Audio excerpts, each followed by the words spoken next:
Welcome to Curiosity on the Move, where we prove it's never too late to learn something new. I'm Lee, and I'm on a mission to try things I've always wondered about and to take you along for the ride. The world is full of skills, sports, hobbies, and adventures just waiting for curious minds like ours. And here's the bonus. Learning new things isn't just fun, it's one of the best ways to keep our brains healthy and engaged as we age. So, whether you're looking for a new passion, a way to meet people, or just want to keep that mental sharpness, you're in the right place. Today, we are talking trees tiny, ancient, unbelievably intentional trees. We're talking bonsai. Now, you think I would have had some experience with bonsai. I lived in Japan when I was younger, but I do not. I've always been intrigued, though. So I went looking and found a class given by Lowcountry Bonsai right here in Charleston and was very excited to get to know all about the art form. I had a very karate kid idea of bonsai, but at my age, at the time those movies came out, it was very hard not to be distracted by Ralph Macchio. So, before we get to my guest, though, I want to give you a quick history lesson because bonsai is a lot older and a lot deeper than small tree in a pot. So, bonsai, as I think most people tend to picture it, is a refined Japanese art form. But it didn't actually start in Japan at all, it started in China. The Chinese practice is called penjing, tray scenery, and depending on, certain historians, gardeners were experimenting with growing intentionally dwarfed trees in containers as far back as the Han Dynasty, so somewhere around 2,000 years ago. But we do have actual proof it was real. It was a recognized art form by the Tang Dynasty, roughly 600 to 900 AD, and that's because archaeologists found a mural in a prince's tomb from about the year 706, showing servants carrying little potted trees in landscapes. In the beginning, it really wasn't a hobby for people. Penjing was a luxury for the elite, the emperors, scholars, people with the kind of household staff who could carry your tiny tree around for you. It was a status symbol as much as an art form. It gets to Japan through Buddhism. Starting in the 6th century, Japan was sending diplomatic missions and Buddhist students over to China. And when those travelers came home, they brought souvenirs, and container plantings were one of them. But it really took root in Japan during the Kamakura period, which is around the 1100s to 1300s. Now, before the Chinese Penjing often builds an entire miniature landscape. There's trees, rocks, figurines, more like a diorama. But Japanese bonsai narrowed it down to a single tree. Fewer elements, more discipline. Every branch, every angle earning its place. And that's really the heart of what bonsai became. The goal is never to make a tree small. You can make any tree small. The goal was to make a small tree look like it's been standing on a mountainside for 200 years. It's aged, it's got character, it's been weathered. This illusion is the whole art form that it's chasing. It didn't really reach the West in the serious way until the 1900s. The first real English language book on it wasn't published until 1940, and it took root in the US largely after World War II when soldiers who'd been stationed in Japan came home with an appreciation for it. So when you look at bonsai today, you're not just picking up a gardening hobby. You're stepping into something with a nearly 2,000-year-old lineage. I became interested in bonsai as a way to just reconnect with nature, as well as just the patience that it's going to take. This idea of stepping away from your phone for a little while, taking the time to really engage in this art form. And I went looking for a class and found it. Here in Charleston, we have a company called Lowcountry Bonsai, and I had a chance to speak with the owner, Brandon Walker, after the class about how Lowcountry Bonsai came to be.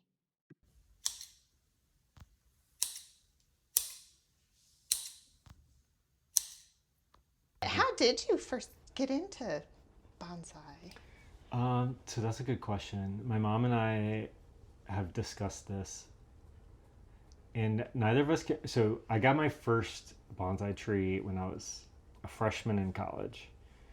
What we can't remember is if I asked my mom for it and she gave it to me for my birthday, or if she just thought it was something that I would be into and did it on her own accord. But either way, I got my first tree when I was in college, and have just kind of been hooked on it ever since then. And it ebbed and flowed over the years. I mean, that's been, geez, like 20 years ago or something. Sure. And so there's been times where I've had no trees. There's been times when I've had 5 to 10 trees, times when I've just had one, and I've just sort of ebbed and flowed over the years. And then COVID is when it really, like, really exploded for me. I had a few trees going into COVID, and then, but during like the pandemic era, I went from a handful to 50 in like the first year, maybe.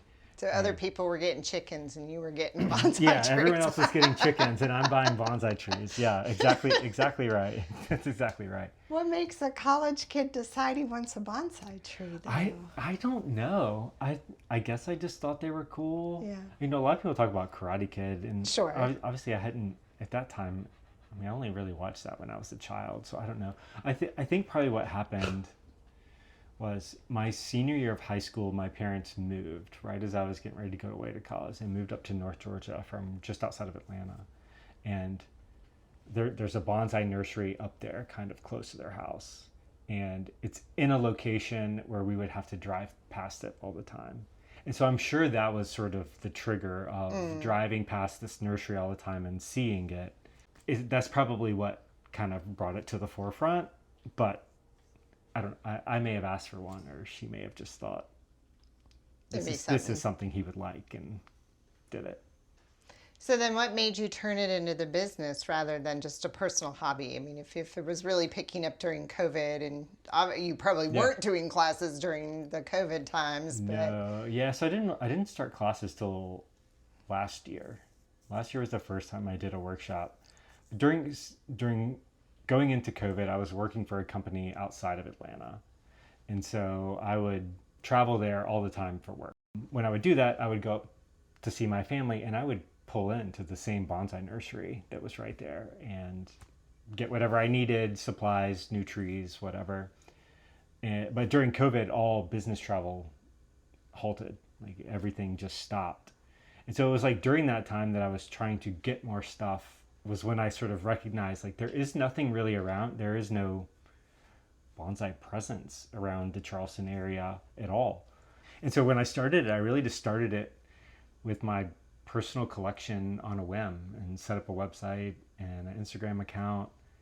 And it felt like people kind of came out of the woodworks. Like I basically sold my entire collection in the first few months, and I was like, oh no, what do I do now? Most of my trees are gone, and now I have to figure out how to get more trees. And it's such a time consuming thing. It's not like there are just bonsai tree wholesale suppliers out there that you just can buy like you can if you're running like any normal retail business. Like it takes a lot of time and energy putting into the trees and the material that you can find to like actually make it into something of bonsai form. And so I don't know, it just kind of kept going after it just sort of started, and it just sort of expanded. And until we bought the farm at the end of last year, like the backyard you saw it a minute ago, it probably had twice as much stuff in it. And there's probably 200 trees out at the farm now that were in the backyard. I just sort of ran out of space. right. That's awesome, though. But it was like the business was doing as well as it could, given the speed at which I could get stuff. And I just sort of ran out of room, basically. It was so interesting to hear Brandon talk about how he turned it into a business. So, as you know, I'm all for the just do it mentality. You're taking something you love and expanding it, spreading that joy. So, next, I asked him about the actual craft itself. And obviously, I attended your class for the first time. You would think I would know something about bonsai. I actually lived in Japan for a number of years That's interesting. growing up, and certainly surrounded by it, but never Yeah. thought to do any of it myself. Yeah. And while you're probably younger than I am, I certainly do remember Karate Kid very well as a teenager. So but in a class, for someone who's coming in for the first time who's never touched a bonsai tree, what's the biggest misperception that people have? I think the biggest misperception I see is that bonsai is a specific type of tree, or that it's a naturally dwarfed tree that just lives in a small pot. And I think people are surprised when they realize that almost any species of tree can be a bonsai. And it's just a normal tree. If you pulled it out of the pot and planted it in the ground, in a few years, it would be growing like a normal tree again. And I think like the Karate Kid effect, like everyone sort of thinks of like a juniper, a small juniper, as sort of what is a bonsai tree. So I think people are surprised like when they come to the workshop, because we don't use junipers in the workshop.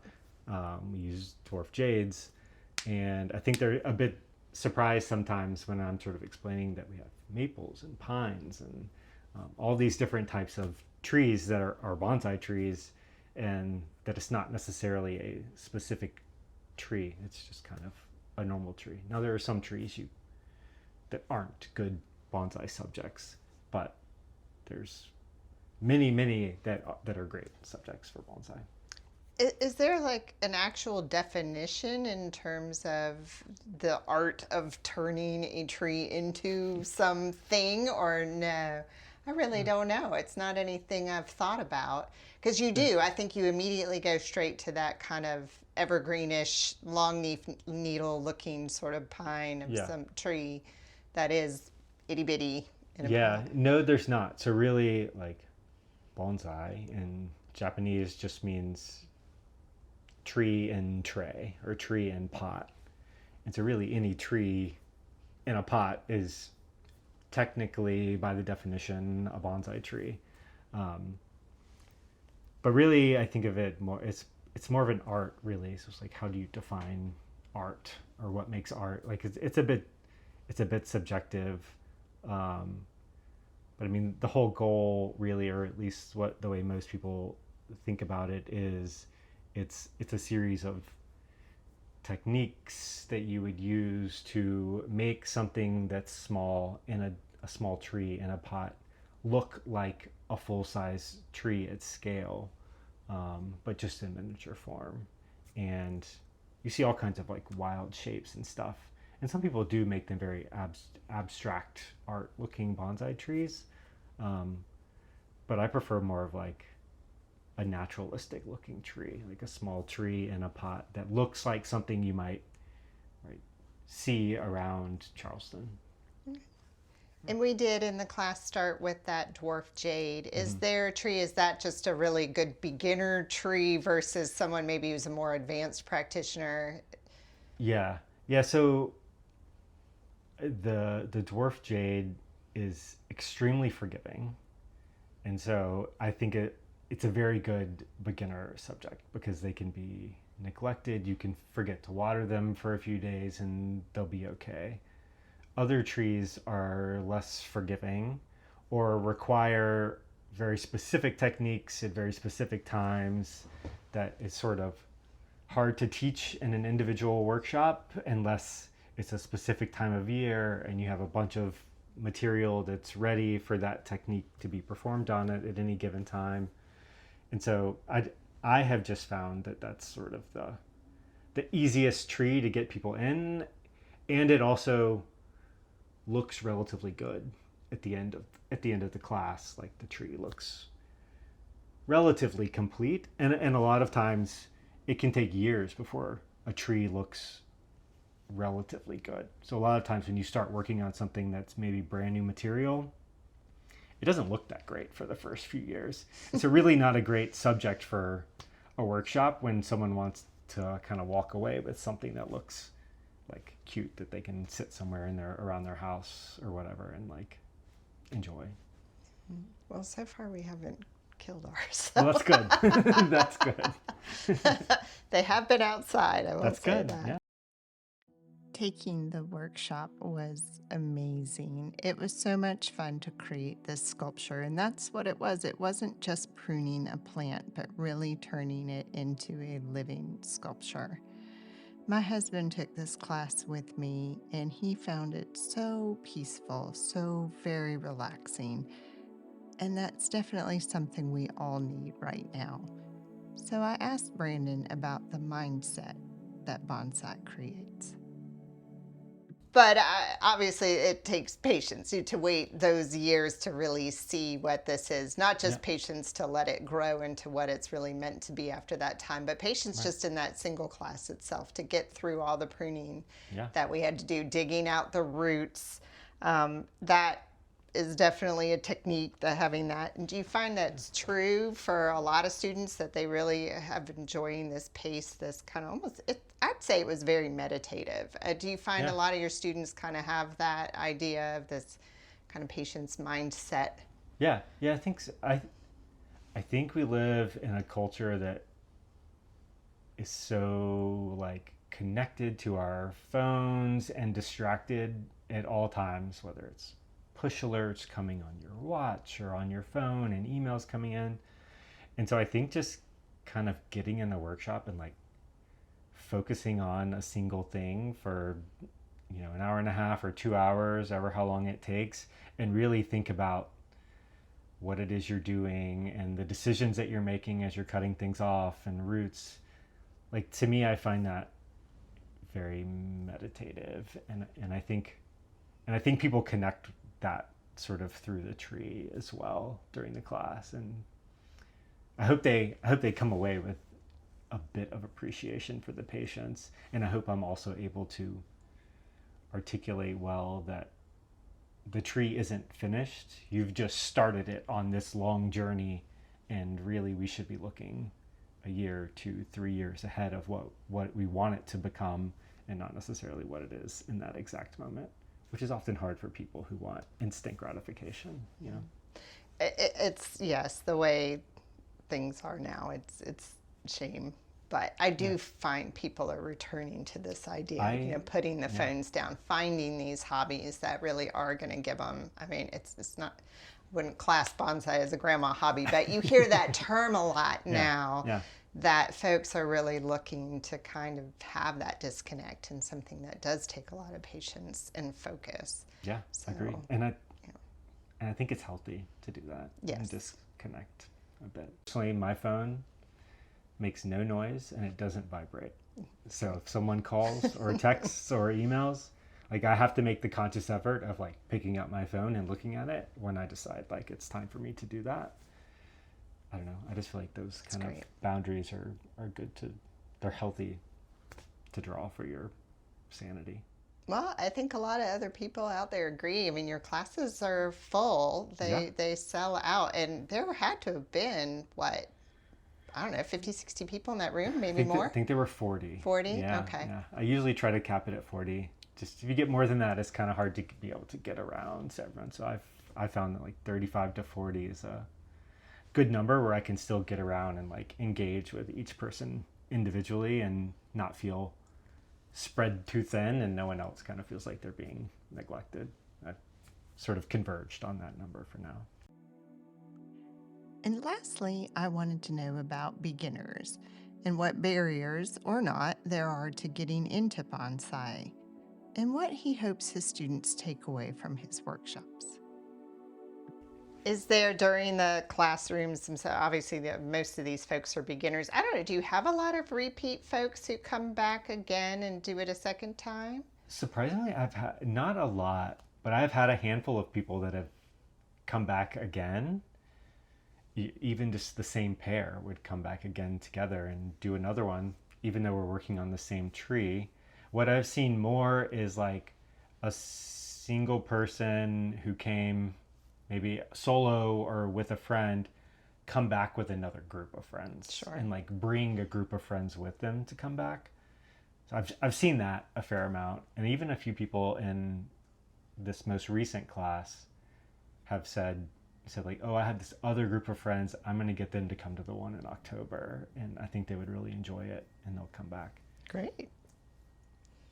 Out of the classrooms, when as you're walking around, is there ever an aha moment these that folks kind of hit as they're shaping in the end or just putting things together?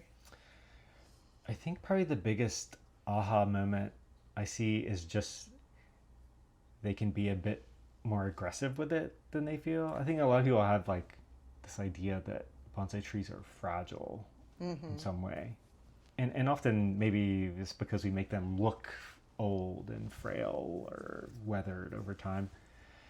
And so I see a lot of people being very hesitant to like really cut back or really, especially in the roots, like really get in there and kind of prune the roots back. And so a lot of times I'll just kind of show them, no, you want to be aggressive, kind of do it like this and get the chopstick in there.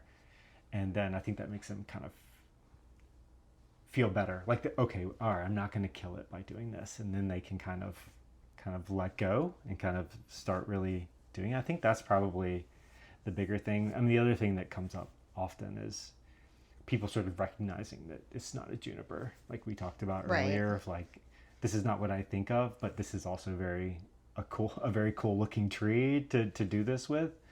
And so I don't know, probably one of those two. Are there any misconceptions about cost or difficulty that maybe keeps people from trying it?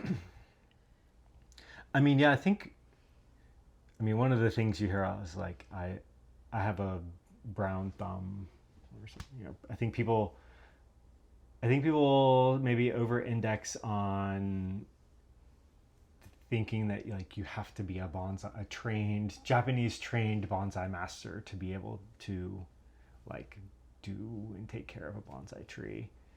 And so, but that's really not true. At the end of the day, it's just a tree. It's just what you're doing to it. And the tree doesn't know whether or not you're an expert or a beginner. Sure. It's going to respond in the same way to whatever decisions get made. So it's really more about the decisions that you're making as opposed to like being able to care for it.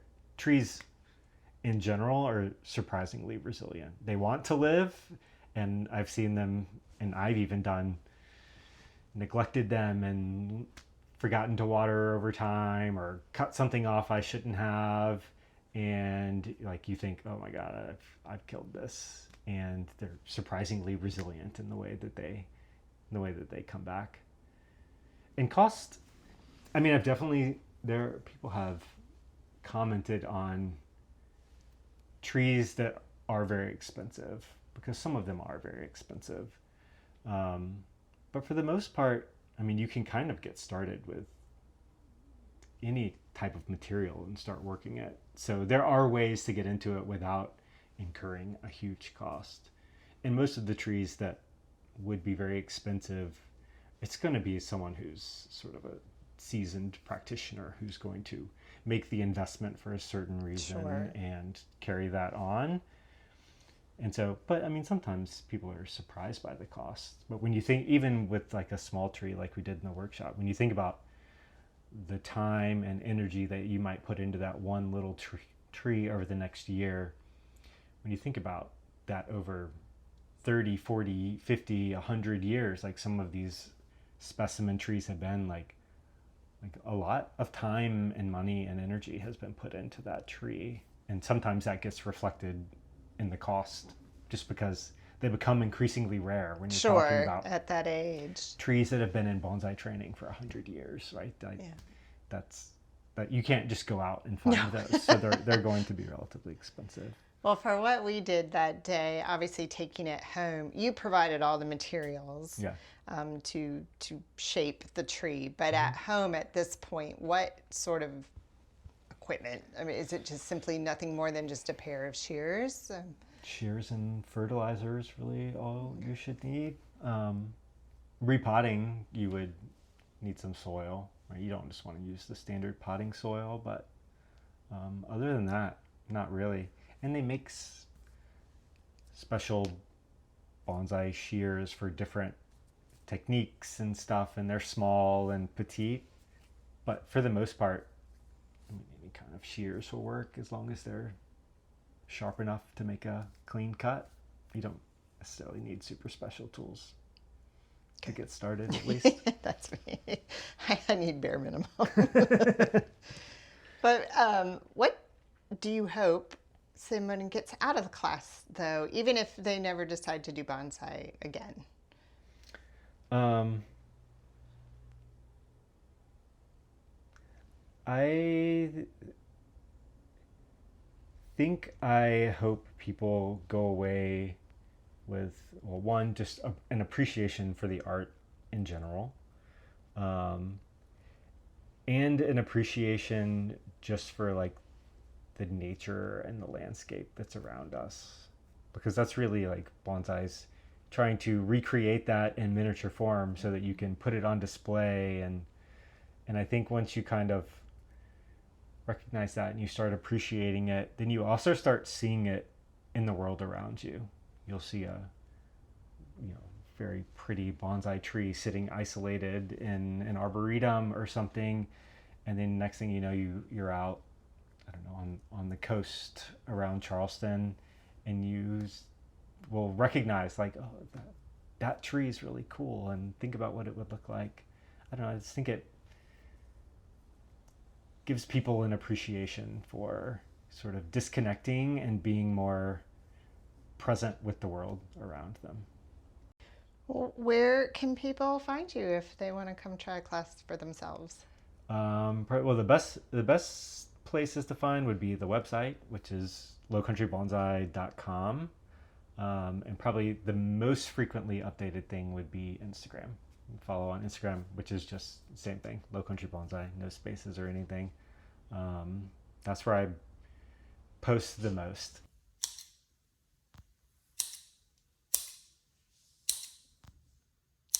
I can't thank Brandon enough for sitting down and talking with me. It was such an enjoyable conversation, and I hope you enjoyed it as well. The class was so much fun. Brandon will be back at Firefly Distillery on October 10th from 12 to 2, so be sure to check out his website soon. His classes do sell out. So these workshops are truly for everyone.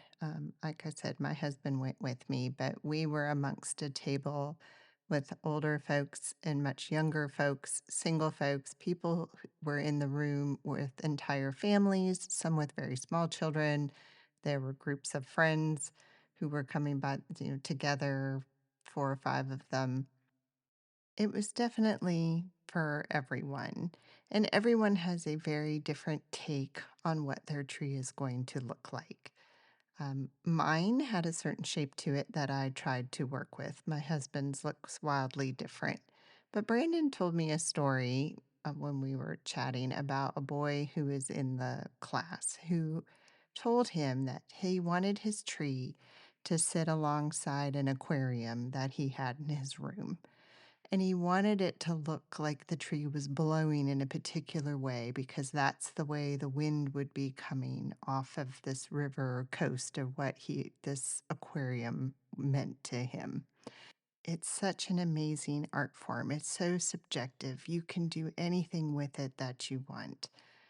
It really is a wonderful creative experience, and I highly encourage everyone to get out and try it.